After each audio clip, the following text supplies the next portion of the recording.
I'm Matt Willis, Public Health Officer from Marin County, with a COVID-19 update for July 15th.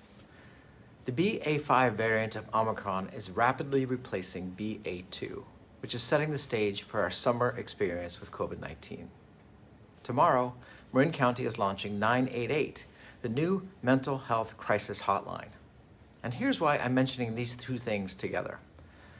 In Marin, we've tried to ground our pandemic response in the World Health Organization definition of health as a state of complete physical, mental, and social well-being, and not merely the absence of disease. I want to share two important trends regarding our mental health during the pandemic. First, in 2020 and 2021, we've seen significant increase in the number of people coming into our emergency departments with thoughts of harming themselves or ending their lives. And second, we've seen a rise in the number of deaths related to drug overdoses. Both of these trends are consistent with what's being seen nationally through the pandemic. In 2021, about the same number of people died from drug overdoses as died from COVID-19 infections in Marin. The obvious question is, what can we do about this as a community? The data is clear that more of us have been struggling over the past 2 years, and that we don't do well with disconnection when we're deprived of close contact with one another.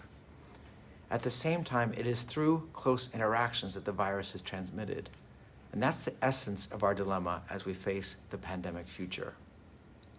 We don't know how long this pandemic will last, but the healthiest communities moving forward will be those that support social connections, to keep schools and businesses open, to gather together in ways that are informed by, but not dominated by, concerns about the virus.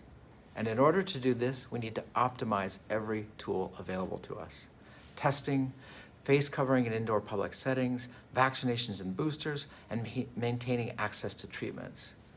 And this is going to be increasingly important as the BA.5 variant moves through our community in the coming weeks, because it is the most contagious strain we've seen so far and will likely lead to more cases.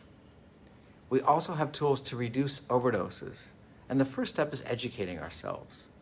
Marin County is home to RX Safe Marin, a coalition of community members, health and human services, healthcare providers, law enforcement, and schools dedicated to solving the opioid crisis.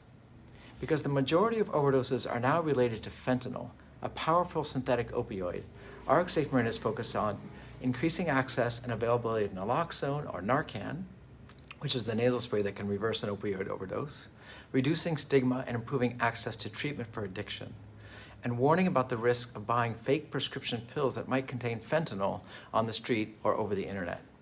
You can learn more at rxsafemarin.org.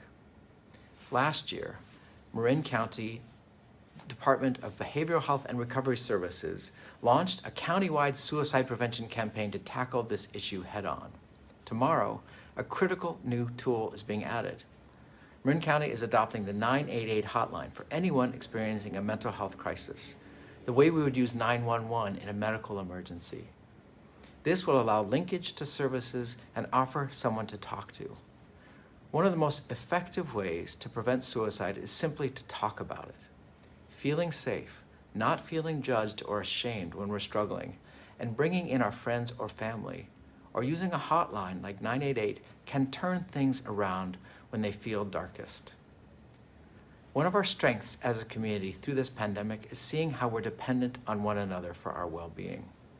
It's time to apply that same spirit to the mental health and substance use crisis we're facing, knowing that loss, separation, and grief have been part of our collective experience.